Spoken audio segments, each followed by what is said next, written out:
Shalom, bien-aimés dans le Seigneur, grande est notre joie pour ce temps que le Seigneur nous accorde à ses pieds. Nous sommes au pied du grand roi pour notre méditation quotidienne et nous sommes le mercredi 11 septembre 2024. Nous vous saluons au nom de notre Seigneur et Sauveur Jésus-Christ. Pour notre méditation de ce jour, nous allons lire un texte dans la première lettre de Paul aux Thessaloniciens. 1 Thessaloniciens. Nous lirons dans le chapitre 5, nous lirons les versets 12 et 13. 1 Thessaloniciens 5, 12, 13, dans la version Louis II, il est écrit ceci. « Nous vous prions, frères, d'avoir de la considération pour ceux qui travaillent parmi vous, qui vous dirigent dans le Seigneur et qui vous exhortent. Ayez pour eux beaucoup d'affection à cause de leur œuvre. Soyez en paix entre vous. » À cause de leurs œuvres. À cause de leurs œuvres, tel est le thème de notre méditation de ce mercredi 11 septembre 2024. Bien-aimés dans le Seigneur. Le Seigneur nous appelle tous au salut et au service. Tous n'ont pas répondu positivement, mais à tous ceux qui l'ont accepté, il leur a été donné de devenir enfants de Dieu, selon Jean chapitre 1er, verset 12, et membres de l'Église, corps du Christ. Au sein de l'Église, chacun a reçu un appel particulier. Dieu plaçant certains à la tête ou à des postes de responsabilité diverses. Certains acceptent, d'autres contestent et refusent ou méprisent même ce que le Seigneur a établi dans certaines responsabilités. Le texte du jour est une interpellation quant à la considération que nous devons avoir à l'égard de ceux qui servent au sein de l'Église. Ce n'est pas une question de tête, une question d'affinité, de tribu, de nationalité, de race, mais plutôt une affaire d'œuvre rendue à Dieu et à l'Église. Cette consécration et ce sacrifice méritent au minimum la considération de l'ensemble des membres d'Église. Voyons l'importance de ces œuvres qui attirent la considération. Premier point, servir le peuple de Dieu. Ceux qui travaillent parmi le peuple de Dieu, servir le peuple de Dieu. Hébreux chapitre 6, verset 10, le Seigneur dit « Car Dieu n'est pas injuste pour oublier votre travail et l'amour que vous avez montré pour son nom, ayant rendu et rendant encore des services aux saints. » Bien-aimés dans le Seigneur, le service rendu au peuple de Dieu devrait, au lieu de rabaisser certains ouvriers aux yeux de ceux qui sont servis, devait en fait leur accorder le respect et la reconnaissance. En effet, alors que la majorité des membres s'apprêtent juste pour venir à l'église, y prendre place et prier avant de rentrer chez eux, ceux qui travaillent à l'église, à l'exemple des Lévites dans l'Ancien Testament, dans 1 Chronique chapitre 23, et à l'exemple des diacres dans Actes chapitre 6, dans la première église, eh bien, cela arrive bien avant. Ils prennent diverses dispositions pour l'accueil et la commodité, la propreté, tout ce qu'il faut. Ils rendent agréable le temps et le lieu où des personnes vont passer du temps devant le Seigneur. Et il reste encore, après tout le monde, pour remettre de l'ordre. Bien-aimés, ce n'est pas le manque d'activité qui les retient à l'Église plus longtemps, mais l'amour pour Dieu et pour son peuple. Et tout cela sans salaire. Le respect et la considération devaient être leur première rémunération, car Dieu se charge de la plus grande part, selon Hébreux chapitre 6, verset 10 que nous avons lu. Deuxième point, ceux qui dirigent le peuple de Dieu, diriger le peuple de Dieu.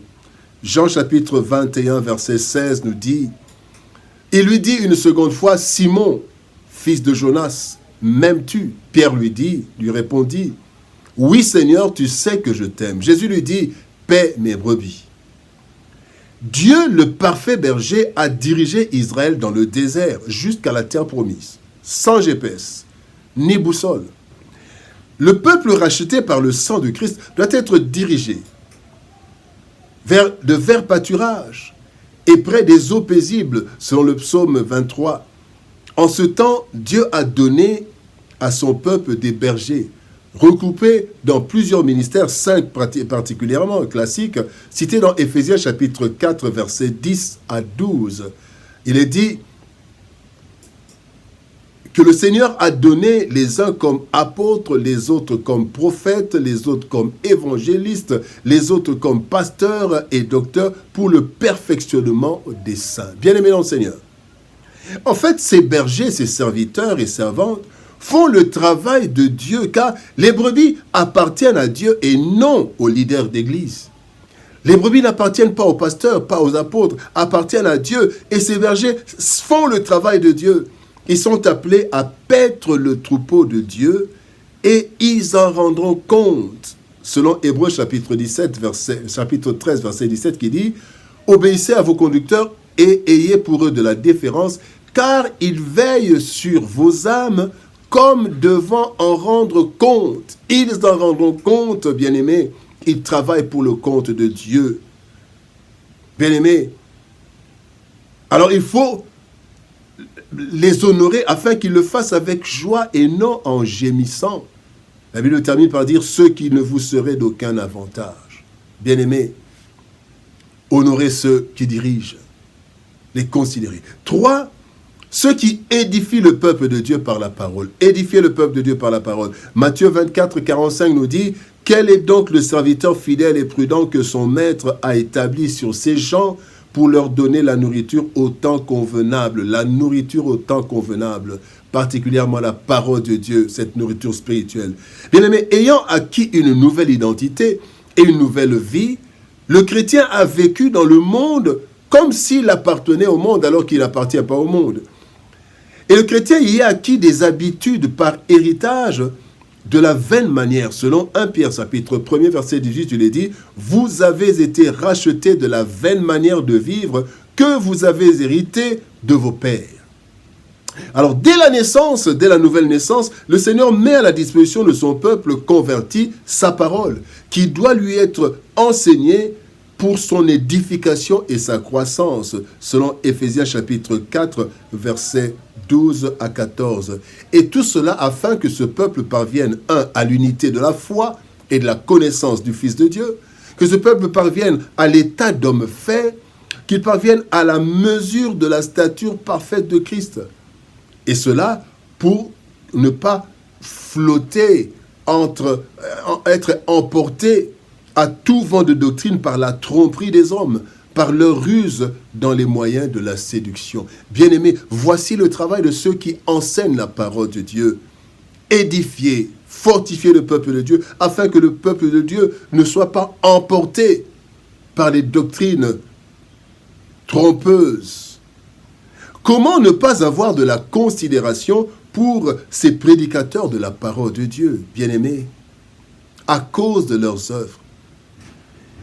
Dépenser de l'énergie en faveur des fidèles, les diriger et les édifier sont des tâches loin d'être faciles. Cela implique l'amour, l'orientation divine et le sacrifice de la part de ceux qui sont réellement appelés et mis à part pour la gloire de Dieu et l'avancement de son œuvre.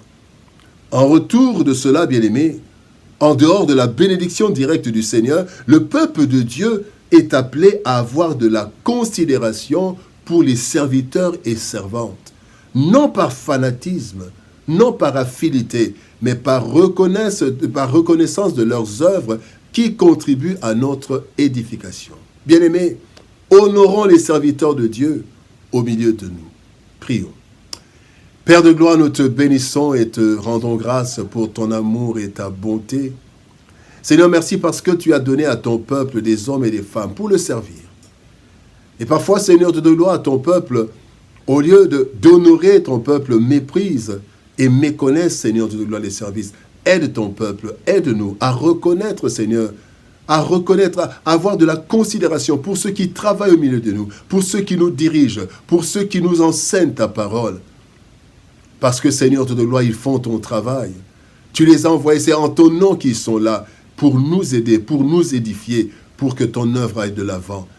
Merci Seigneur de gloire pour tes serviteurs et servantes partout dans le monde et que toute la gloire te revienne. Au nom de Jésus-Christ, nous avons ainsi prié, Père. Amen. Bien-aimés dans le Seigneur, que Dieu nous bénisse. Shalom, au revoir, et par la grâce de Dieu, nous nous retrouvons demain pour une nouvelle méditation au pied du grand roi. Que Dieu nous bénisse. Shalom, au revoir et à demain.